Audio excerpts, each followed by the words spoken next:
Welcome to Unpacking Peanuts, the podcast where three cartoonists take an in-depth look at the greatest comic strip of all time, Peanuts by Charles M. Schulz. Hey, everybody. Welcome back to the show. We're here in 1985, the 35th anniversary of the comic strip Peanuts, and we're going to be discussing tons of strips in depth with you today. I'll be your host for the proceedings. My name is Jimmy Gownley. I'm also the cartoonist of Amelia Rules, 7 Good Reasons Not to Grow Up, and The Dumbest Idea Ever. Joining me, as always, are my pals, co-hosts, and fellow cartoonists.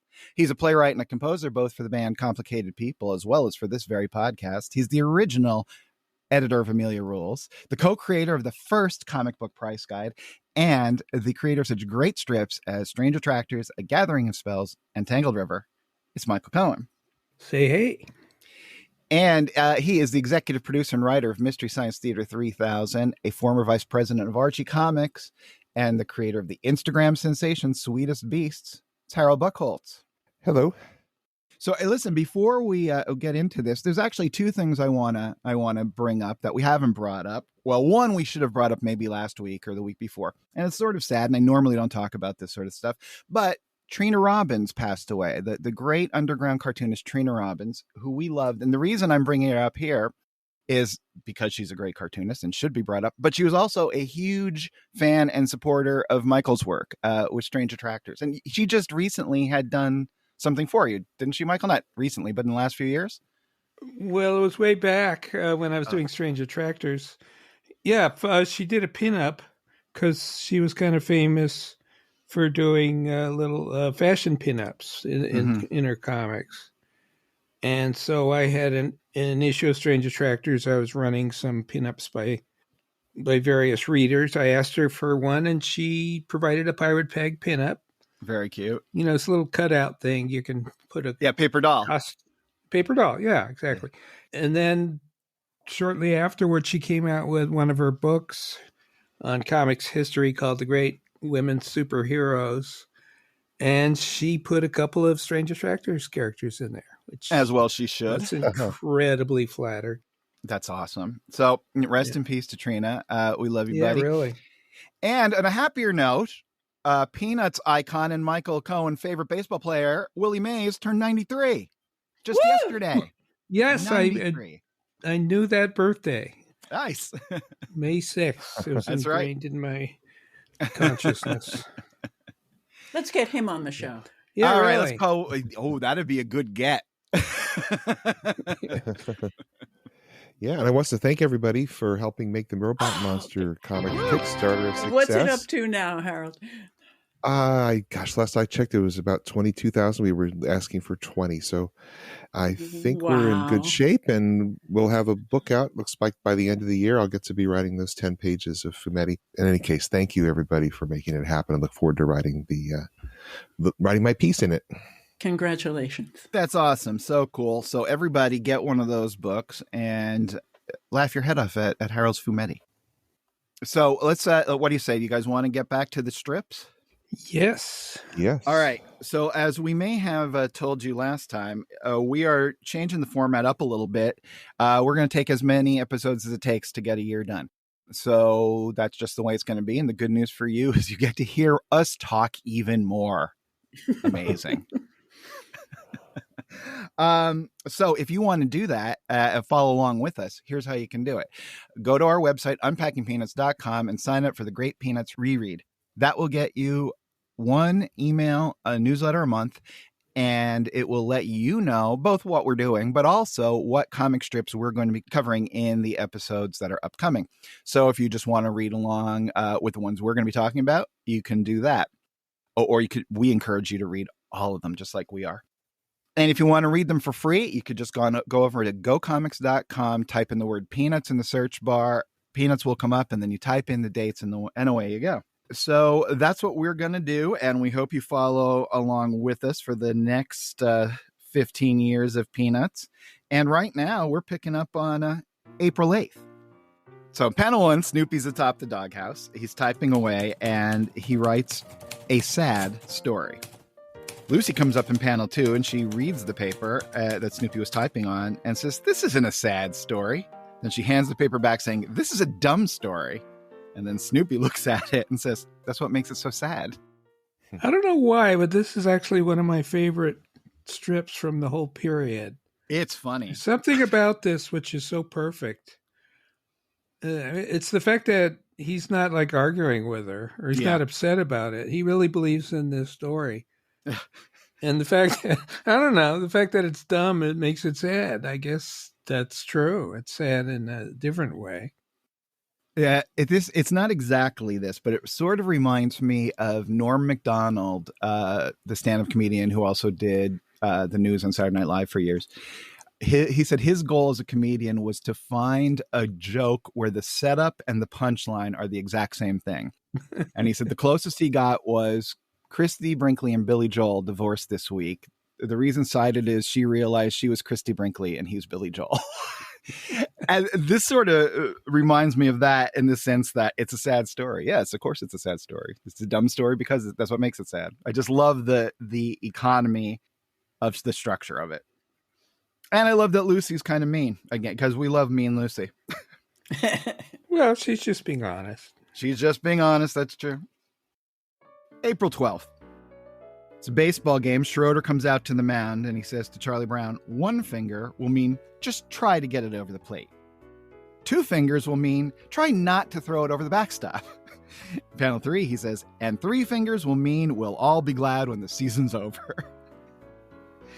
And in the last panel, Charlie Brown concludes it by saying, "Catchers are weird." This is the odd case where the first 3 panels are funnier than the punchline. That's another structure that when I made my little list of things did not exist. So we could actually add that. That's really funny. 3 jokes and then a non-punchline. Not very many cartoonists would be willing to try something like that. I think that's really funny. I also think, I don't know if you guys played Little League, but like Little League, they were very big. The catcher would always be, or 1 will be a fastball, 2's a curve, all this stuff. But in Little, you can't throw curves and Little. All you can throw is a straight ball. So it was always very fun, I think, to watch kids like giving signals, and it would just go 30 miles an hour right over the plate every time. And it's got those clouds with the shadow on top. What do we call those? The clouds of despair. That is a trademark, I think. I do see, we're definitely seeing a general loosening of the line.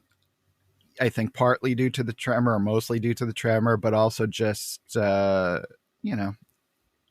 age and familiarity and whatever. He's definitely, I feel like he's getting more, you're seeing a little more juice in the line, whether it's intentional or not. Yeah, and the clouds of smog. So I have a question. Great. For all you cartoonists there. Given that he's doing 1 a day, what percentage of that work day do you think was done actually drawing the strip? So I have a feeling that 90% of the time was thinking about coming up with the idea and maybe in a half an hour to actually draw it. Yeah, I think most of the time is put sitting there with his yellow legal pad working stuff out. And I think it's drawn very quickly. Yeah, and don't forget the answering the mail and the deals and all the stuff he had to deal with outside of that. I bet he spent more time answering mail than drawing the strip. He has like 4 jobs, 4 full-time jobs every day. I don't understand how it happened. And when you see that he would really answer the mail, it wouldn't just be thanks, that Sparky. Blows my mind. Yeah. Yes, it blows my mind. April 20th. Sally's watching TV in her beanbag chair, and she screams to the heavens, "I can't believe it. They canceled my favorite program." And she sighs, and in the 4th panel leans back into the beanbag chair in despair and says, "I never knew life was going to be so hard." This is me I watched so much television. It was absolutely, I would have felt this way. Oh, yeah. Well, when they canceled Star Trek after 3 seasons, I think it was 3. I think it was only 2. Yeah, nobody could believe it. Like, how could they do that? We like it so much. Yeah. I wonder what her show was in 85. No, she's an A-Team fan for sure. There's no question. She was an A-Team fan. The A-Team. Yeah. Are you kidding? She has a BA thing, Mr. T. She likes the violence. There's no question that's what it is. Actually, I don't know what would have been canceled in 85. It might have been the A-Team. I pity the fool who watches A-Team. No, I guess that would have been height of the A-Team. Yeah, well, that's the era of what, Kate and Allie and Alf and who knows.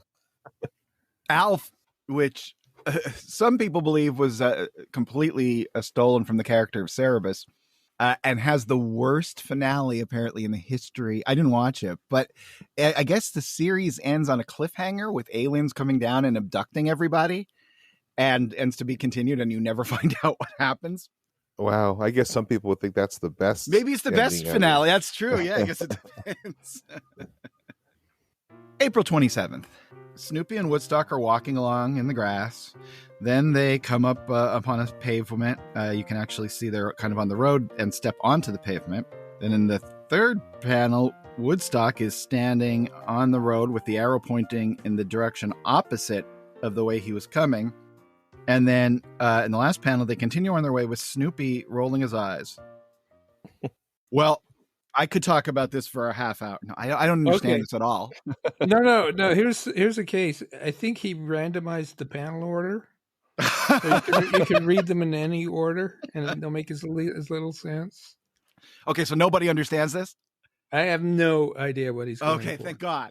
I mean, my only thought is that Woodstock's following Snoopy and they're going a certain direction, and then Woodstock sees an arrow going the opposite direction, considers it, and Snoopy is kind of thinking, well, how dumb is that? Because we were walking this direction. That's the only thing I can make of it. Really is like abstract art. It's like black and white shapes. Yes. Listeners, please explain. This would make the list of strange. Oh yeah. I mean, why would there be an arrow on a? It's clearly a hallway or something because there's a step. Oh, see, no, I think that's the curb. Right? Yeah, that's the sidewalk. Yeah, curb. Yeah. Why would there be an? It looks like the arrow's pointing across the street, not down the street. Well, no. Wouldn't it be great if we talked about this strip that none of us understand for an hour? That would be rare. Unpacking Peanuts. Okay. Here's let's just focus on panel 3. All right. So the line at the top, which definitely looks like a baseboard, I believe is the curb. So of the sidewalk. So that does mean the arrow is running the correct way. It's running parallel to the street because the line on the sidewalk is also parallel to the street. All right. The only place where that stuff would be parked on or painted on a street, I think, are in like parking lots and drive-throughs. I don't think there's many places where you would be walking down the road and see a one-way arrow on the road. You would see it on a sign. Yeah, but they're not walking down the road. They're walking across the road. Oh, in panel 2. Okay. Well, but he's been walking next to the grass in panel 1, so it looks like there's a lot of time in between these panels, right? Yeah, but what Michael is saying is that, but then on panel 2, they're clearly walking onto the sidewalk, right? Because I get that. I'm just saying if we're walking along the grass the first time, the assumption for me is that this is 5 minutes later, minutes later, or whatever. Yeah, but then what about between 2 and between 1 and 2? But what about between 2 and 3? Well, if it's 5 minutes later, then they were in a different part. What? And there was an error. And why is that so weird then? It's baffling to me.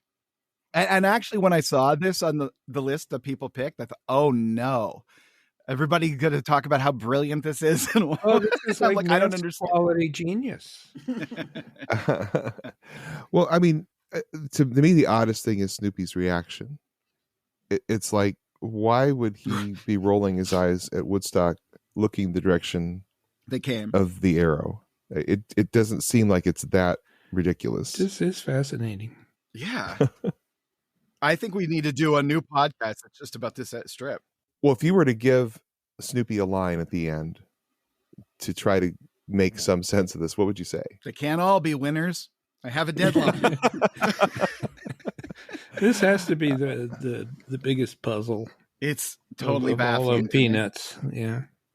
I mean, I would think it would be something like, Woodstock is such a rules follower or something like that, just to suggest that when he sees an arrow, he's got to consider it, even though it's not, I don't know. But I kind of wish, it doesn't matter, but it feels like if that was the case, Woodstock wouldn't be following him in panel 4. Well, that would probably be funnier to me if you did that. Yeah. Maybe he was just testing the readers, see if they're paying attention. Paying any attention. Well, that goes back to my tater tot theory. I am fairly certain that whoever was drawing Snuffy Smith in the late 90s, early aughts, had Tater Tot commit suicide to see if anyone noticed.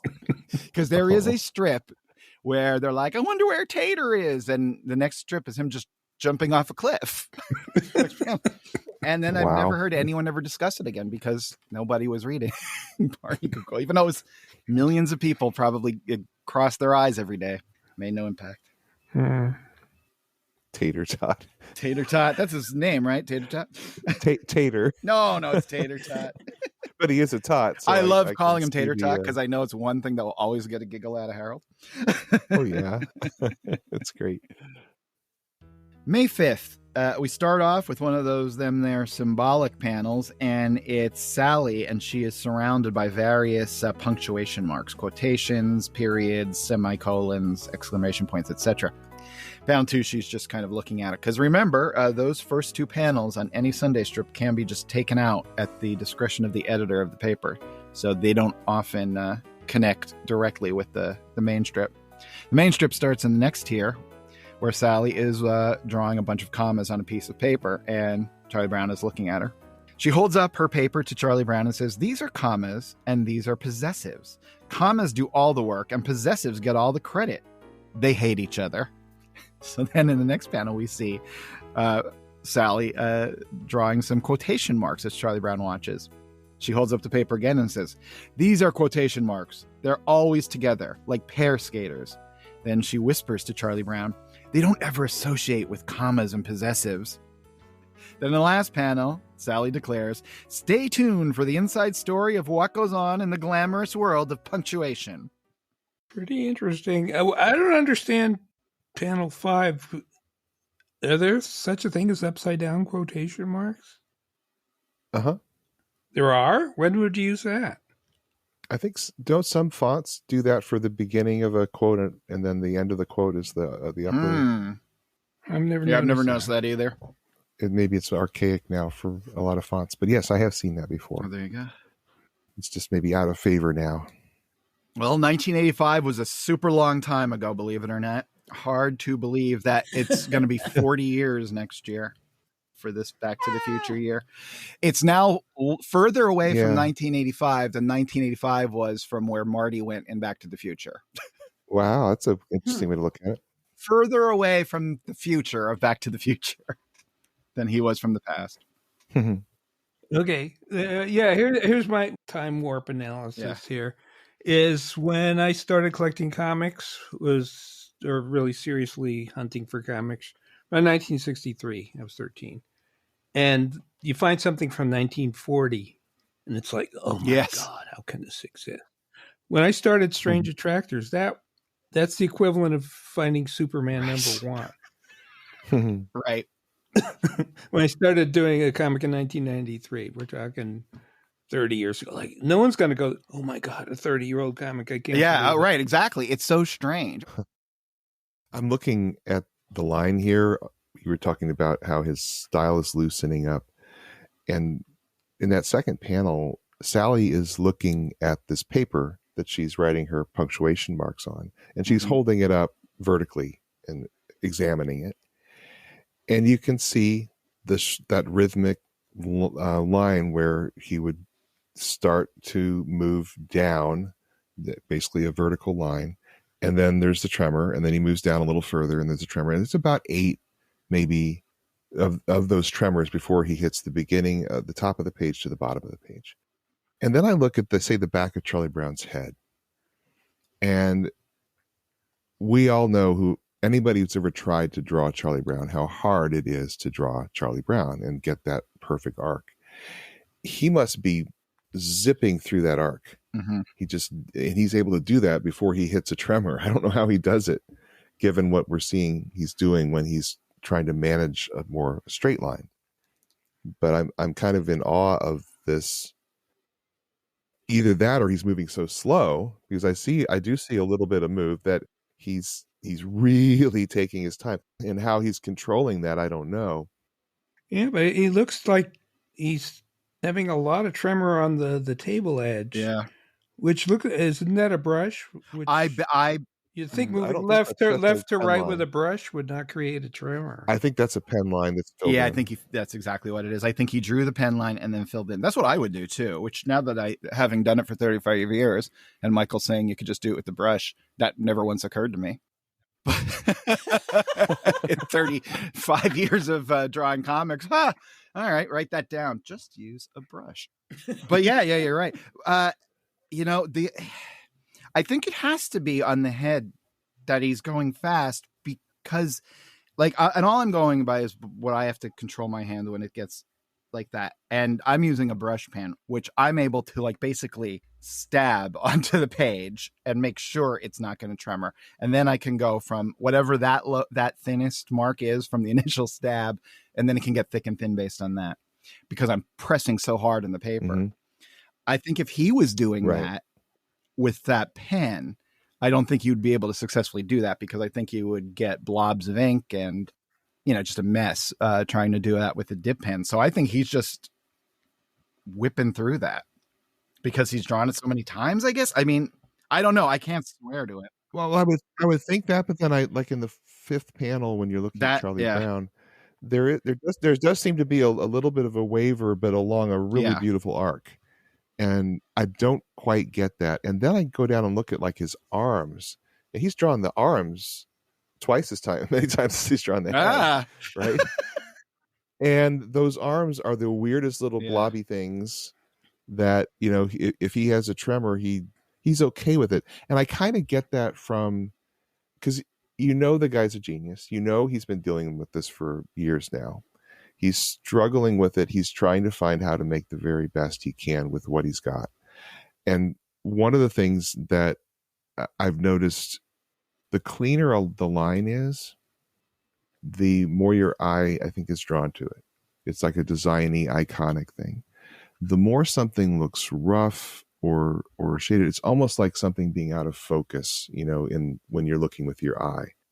I think he's dealing with that and grasping that and thinking that through. And he's saying, hey, if I can get these classic eyes and nose and head shapes quick and clean, then everything else around it can be more rough and loose and blobby. And it really does direct the eye to the things that he wants you to see anyway. Yeah, I can definitely see that. We talked about that a long time ago, and that's been something I've been thinking about when I've been working on my new comics, that I'm trying to actually work that in to have a little bit more abstraction and out of focus kind of effect around the edges, but not to do it with a filter.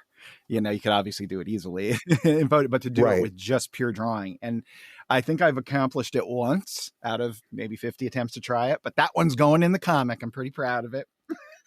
Tanner, I'm looking at it right now. Tanner's feet on the ground.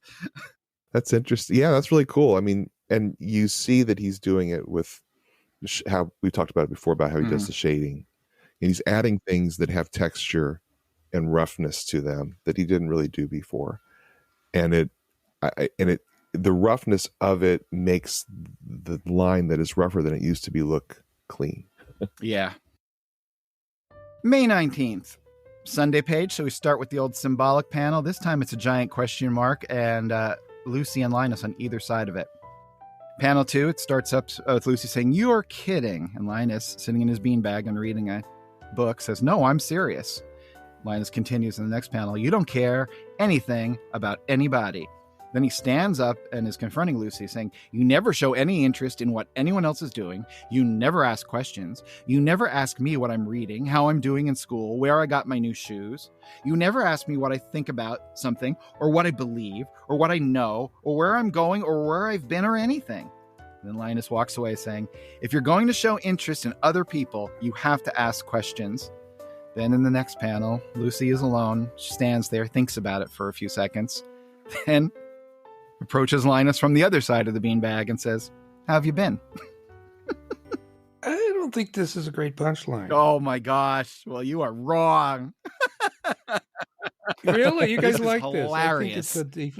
I think it's a really interesting strip that kind of deflates. Oh my God. How have you been? I love that. I mean, because Lucy could be saying, like, how did you get so stupid? No. Because she's, well, I mean, yes. And that could have been funny too. Yes. I'm not saying that. But this is her. I love the fact that she's actually taking it in and then attempts it. This to me, I'm not saying I've known any narcissists in my life or were raised by any, but I would just say that this is how a narcissist handles that type of confrontation. And she's, okay, fine. How have you been? It's meaningless, but I'm doing the thing that you said to me, and now I'll go back to my other way of life. I find it hilarious. Absolutely hilarious. I'm kind of halfway between Michael and Jimmy on this one because wishy-washy. I think or correct. No, I think the thing is, I think that was the appropriate response for Lucy, and that Linus is like, what? It's like she's doing all the things that he said that she doesn't do, and yeah, she should but do, she's doing it. She makes her first little salvo. She's doing it immediately after. That's the problem. Why is that the problem? Because that should be the solution, the right? Solution should be, you're right, I'm sorry, and then walk away, and then give him some space, and then the next day say, hey, how's school going? And be a different person, not do the thing the person just criticized you so that you can check off on a list that you're a good person because you did it. I mean, that's the whole. Well, she looks very thoughtful in the second to last panel. That's why I thought she actually did take it in, and she did what he said that she shouldn't do, and that she shouldn't do. Yeah, no, absolutely not. No, I mean, she should get hit with that book if I. Well, actually, what I'd like to see is very sincere. Well, you are a sucker. I'd like to see the prequel to this strip because after all these years, something set Linus off to finally be honest. And what could have that been? I don't know. And I love it too, because that's actually an interesting point and an interesting way to think about this, because it starts in medias res. Your kid, Linus has already said whatever, like that inciting incident, like you're saying, has already happened, and just picks up with him reiterating it. That's very interesting. Right in the middle. Yeah. Or a prelude. Hey, here's an idea. Someone's got to put out a book of just the symbolic images. Yes. That's all it is. Just none of the strips, just the images. Oh, that would be amazing. I would sign up to pre-order that. All right. So while we're contemplating that one a bit further, we're going to take a break now. I decide this is going to be the finale of my milkshake thing. Because you know what? I'm actually getting sick of these milkshakes. So we're going to guess what milkshake I have, and then we're going to do the mail, and then we'll finish these strips up. So come back on the other side of the break, and we'll be here. I have a big announcement. There's going to be a new Ameliaverse comic this summer. July 24th is Tanner Rocks is coming out. It's my first Amelia Rules related comic since 2012. I'm not saying much more about it other than you'll be able to read it on July 24th. But I'm really, really excited to share this Tanner comic. It came together really quick, and I'm really happy with it. So Tanner Rocks, July 24th. Be there, be square. Boy, I can't wait. Great.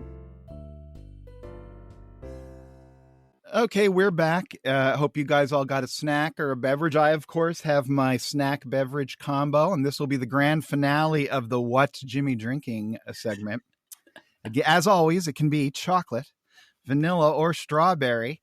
I'm going to ask my pals here what they think, and we'll see who wins. And if you're out there, you're allowed to play along, but please, no wagering.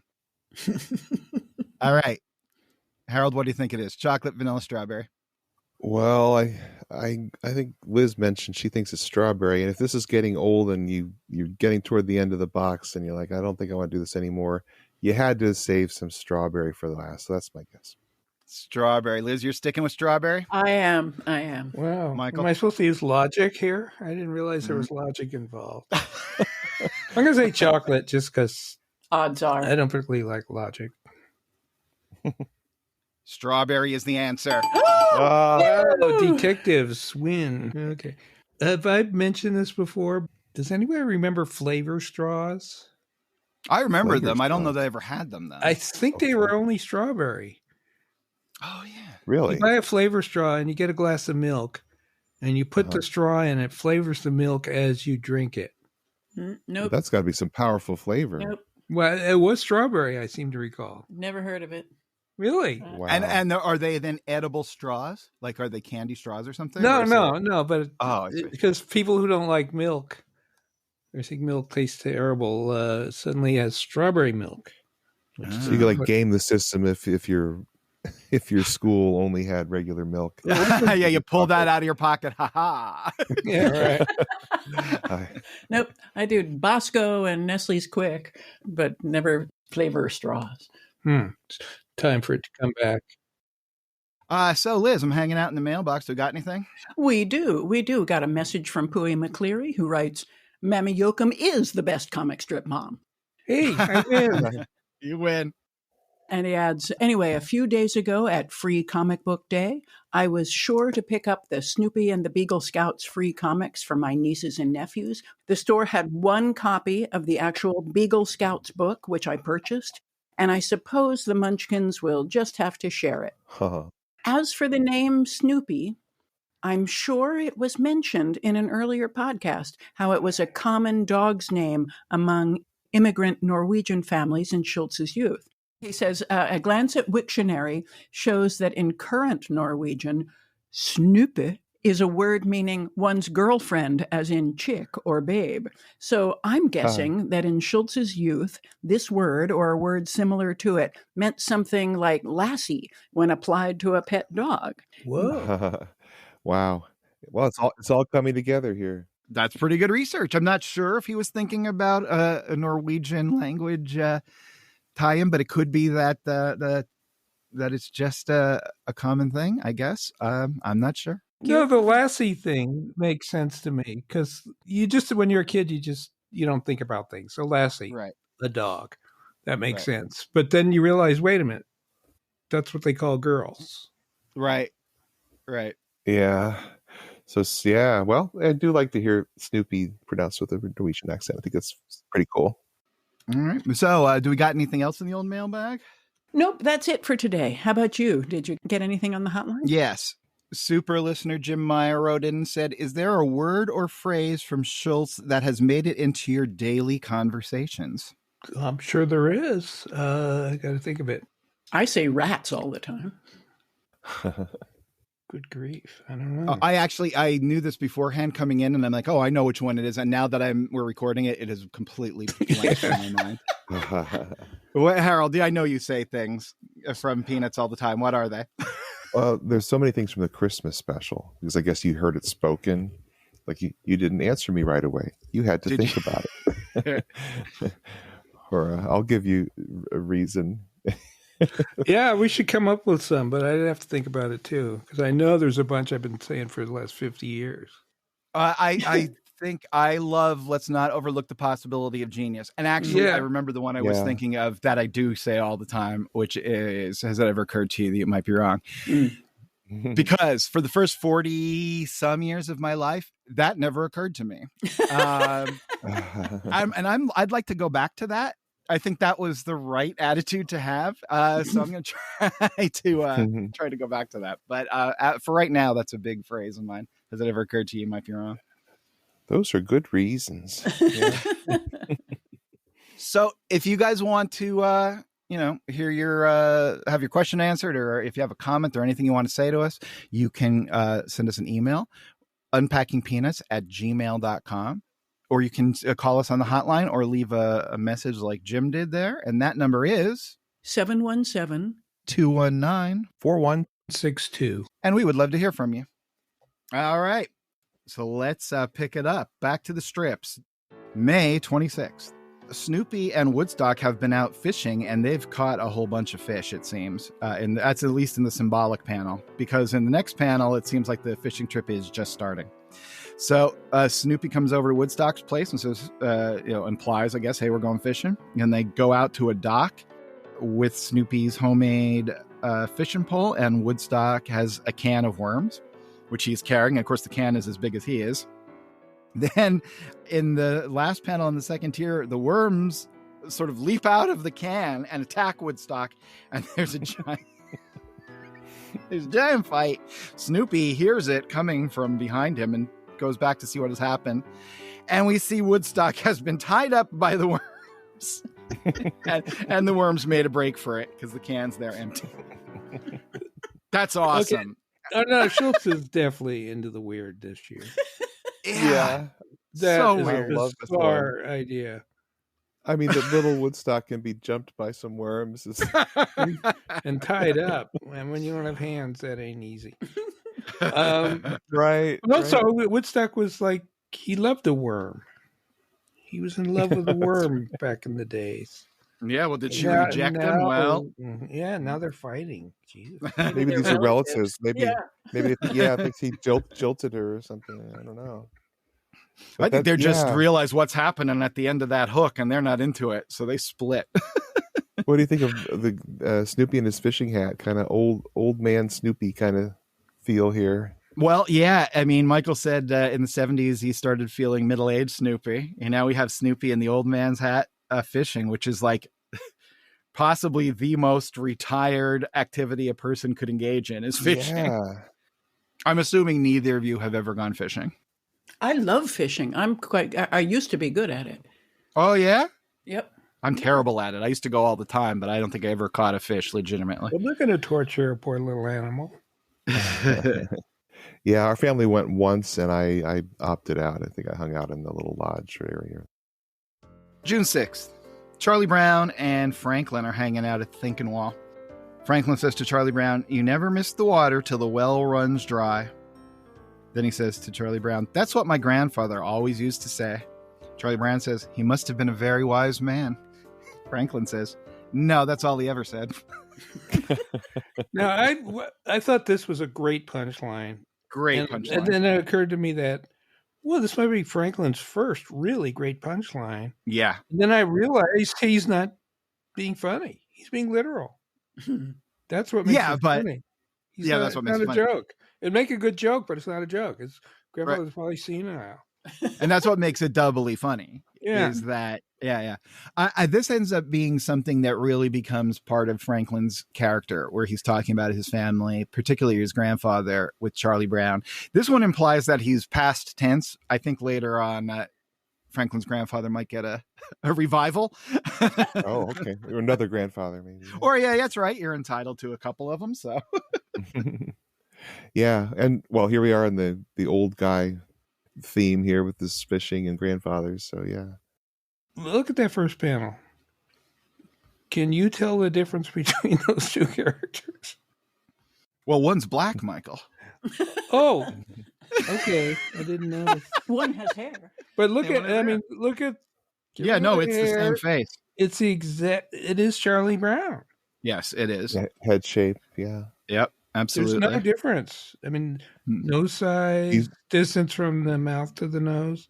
Yep. Exactly. The fact that Schulz does that in the first panel, do you think that's a conscious thing? He's kind of saying, "Hey," I don't think so. Thing, but generally, most of the characters have some. Yeah, the nose would be a different shape, or but parentheses around the eyes. Peppermint Patty, who's always talking about her nose, does she actually have a bigger nose? It is slightly bigger than the others, but you're talking about like a 1/16 of an inch in Peanuts world. But it's a good observation. It just seems like the way he's drawn the two of them, they're so simpatico in that first panel because they're so alike in their pose, everything about them. It's really interesting. Yeah. And it's interesting because Franklin, constantly is thought of as, maybe an afterthought among the general population. And Schulz certainly doesn't focus on him. But when he does, it does add a little something. Like, I feel like I know Franklin, even if he's not the funniest, even if he's not the wildest personality or anything like that. I totally feel like I know him. And in some ways, he feels more real than not real in the sense that I can imagine a full life of him, but real in the sense of he seems more like people I would meet than, say, Linus or Lucy. You don't really meet Linuses and Lucys in the world. If there was a word you could use to describe Franklin, what comes to mind first? Solid. Yeah, I think dignity is what I think. Yeah, I feel like, like Franklin's the guy, like everything's gonna be all right. Oh, Franklin's here. Oh, everything's gonna be all right. I don't think he seems like an even keel. He seems, together. Yeah, he's a calming presence on the craziness of the rest of the strip. June 17th. Okay, so this is part of a longer sequence where everybody's at camp again in the summer, and of course, spoilers, everybody's miserable. This time, Sally in particular is miserable because it has been raining the entire time she's been at camp. So panel 1, she and Eudora are standing there, and Sally says, "This is ridiculous. Ever since we got here to camp, it's been raining." Then Eudora and Sally go back inside to their bunkhouse, and Sally says, "I've never been so miserable in all my life." And she climbs up on her bunk and says, "If I ever get drafted, this should count as time served." I find it interesting that, this sequence goes on for a while, and it turns out that they're all at camp. At first I thought maybe just Sally. Yeah. But Schulz really focuses on Sally. He makes her the star of this sequence, and he seems to be relying on her a lot more this year. Yeah, she's around a lot here. And it's interesting that Schulz is taking camp. He's already alluded to this before, but the idea, we know he was in World War II and he had a tough time of it there. And, he's talking about Bill Malden just a few days earlier. Linus is referring to Bill Malden during this camp sequence in World War II. So, the connections are pretty obvious here that Schulz is equating summer camp with being forced to go off to war.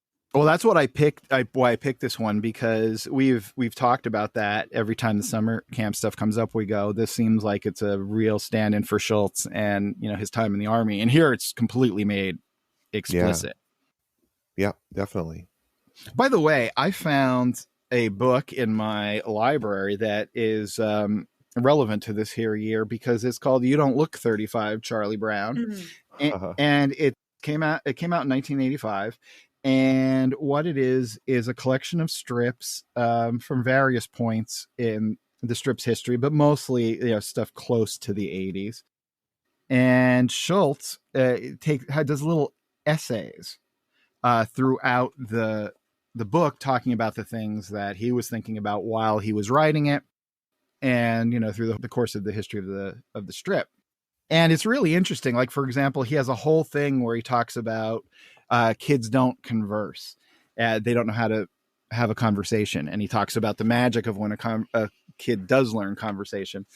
And the example he gives of kids not knowing how to converse is actually the strip we talked about a few minutes ago with Lucy and Linus, where Linus says Lucy doesn't know how to converse and she doesn't ask him questions and stuff like that. So my point of this is, if you're interested in this era of the strip, this is a great book to pick up. Not on the level of Peanuts Jubilee, but definitely worth it. I picked it up when it came out, and I've read it over the years and always loved it. Yeah, me too. You Don't Look 35, Charlie Brown. It reminds me of Up Front, and I bet it was influenced by it.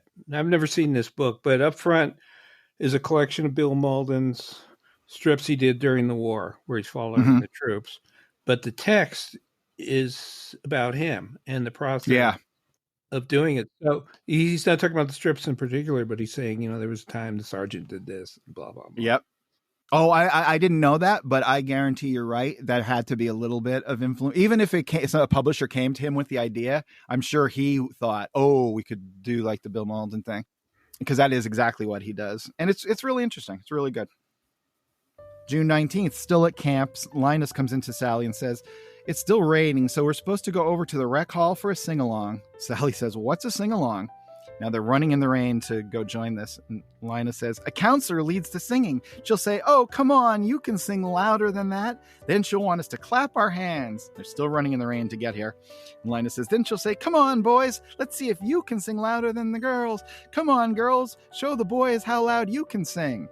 And then in the last panel, My hero, Sally, says, I think I'll just stand out here in the rain. I'm totally with Sally on this. Absolutely. I'd rather I can relate. Yeah. than be in a group of people clapping their hands. Yeah, the three of us would just hanging out there. I'm a singer, and I'm agreeing with Sally on that. Great. We would all be out in the rain together. Brilliant. You know what? As we often are, it seems.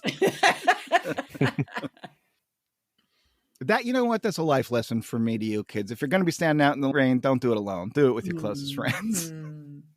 Yeah, and if you're going to be standing out in the rain, do it outside of a place where people are singing and clapping. Exactly.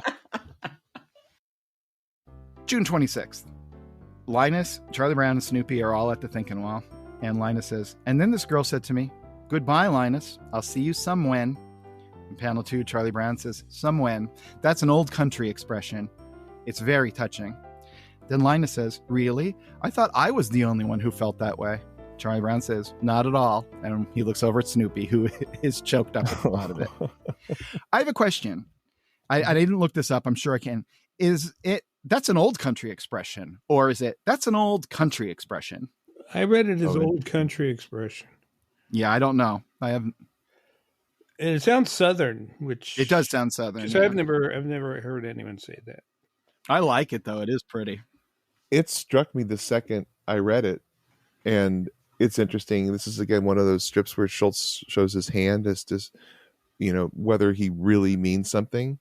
All three characters are like, yeah, there's something special there, and that's kind of cool. I like that. But I'd never heard of someone, but I love it. I do too. Fell in love with the term "someone." It does have. Why does it have this kind of automatic nostalgia or golden feeling to it? Yeah, or even like a little ennui, or I don't know. It's just, yeah. What because that? It's someone. It's in the future, but we have no idea when. It might be next week. It might be 10 years from now, but this is not the last time we'll be together. It's pretty for sure. Yeah. So what is the origin? I wonder if there's anybody listening who has that in their vocabulary, or they remember hearing people in their family saying it. Like, as an REM fan, that song "Losing My Religion" came out, and Michael Stipe was like, "Oh yeah, it's an old Southern expression. It means I'm at my wit's end." And then after that, I've heard many people say, "Oh yeah, that's an old Southern expression," but I had never heard it previous to that song. I'd never heard it. Yeah, "Losing My Religion" could have been said a lot in like 2 counties in Georgia, right? You know what I mean? And no one posted it on Twitter in 1920. So everybody, like I said, way the far out a few episodes ago, which is a Schuylkill County thing. But we said that forever, but nobody outside Schuylkill County ever said it. It's interesting. Right. And I guess the other alternative for someone is "in the fullness of time." In the fullness of time, my favorite. I always include that in a business plan, usually under the profits section. Right. July 9th. Sally is working on some homework or something, and Charlie Brown's at the table with her. And Sally says, I'm going to be in a debate. These are some notes I'm preparing, so I'll be ready. And she reads her notes. So, who cares? Why not? Forget it. Oh yeah? Drop dead. In the last panel, Charlie Brown says, I think you're ready. Sally's really hitting it strong this year. She is. Look at that expression on her face in the first panel. Oh, it's great. So smug. Haughty. I like the stern, annoyed face in panel 3 as well. Also, there is a tremor on the desk, but it's much lighter than it was on the other ones. Yeah. Right. So, I mean, it could very well be a thing that there's good days and bad days as well. Yeah, and he's in a business where it's all days, so you're going to see isn't that true? See what it is, August 6th. So this is a sequence of Peppermint Patty and Marcy living my late 80s teenage days by hanging out at the mall. Marcy is looking at some stuff in a shoe store. She said, here's some cute shoes, sir. Peppermint Patty says to her, Molly's don't buy things, Marcy. Molly's just hang around the shopping mall acting cool. And we see a kid in the foreground who's just sitting at the food court acting cool. And the next panel, Marcy spies him and she yells out, hi, Tim. Peppermint Patty says, and we don't wave to the boys. And she sits down on a mall bench and says, every place I take you, Marcy, you embarrass me. And Marcy says, these are cute shoes, sir. Did you? Well, I'm sure Michael didn't in LA in the 60s and 70s, but Harold, did you hang out at the mall? No, I worked at the mall in around 1990 at a Christian bookstore in Chesapeake, Virginia called Heaven and Earth. And that was the greatest experience for me of, the mall life, what was surrounding there, who hung out there. But I was not one of the kids who, had the car and drove and hung out with my friends. That wasn't. That was what we did. I remember the summer of 1987, we would watch the MTV. It would be like the top 10 videos. Oh, the video countdown, I guess. We'd watch that, see who was number one. And then every day for an entire summer, we went to the mall and hung out. And later on, they talk about hanging out by the payphones. We would hang out by the payphones. They would randomly ring. You'd answer them, say who you were, and you'd make up who you were. Really? All the time. Who was calling? Who was making the call? It was just other teenagers calling them all to see who was there. Okay, so they knew the mall number, and that was just the thing. Let's go down and call them all. Yeah. It's like, hey, what's going on? Who am I talking to? Dave Carson. That was me, Dave Carson. And then like, oh, who's up here? Oh, there's a lot of kids from North Schuylkill. There's some Shenandoah Valley kids in the. All right. So, and they'd hang out. Wow. Malls they had such a brief period of this ascendancy, and now I'm fascinated by where they are now. I guess you must have some dead malls around where you are, Jimmy, right? Like they're just hanging on with a thread. Yeah. Well, one is being torn down as we speak. One is for sale, like a sheriff's sale. I'm most fascinated with the ones they're trying to convert like into communities where you all of a sudden have apartments and you have this it's almost like being on a cruise ship, Yeah. Got this inner enclosed area, but they're trying to actually mix residential with this old mall. I saw somebody online said that they should take the malls, just keep them in business for another 10 or 15 years somehow, and then turn them into Gen X retirement communities. And I think it might work. Oh, I am 100% on board with that. Are you kidding me? I'm going to go hang out the mall with my friends and have answer a random phone call. It's all there. Yeah. Michael and Liz, is there such a thing as a mall world in Italy? Not around here. No.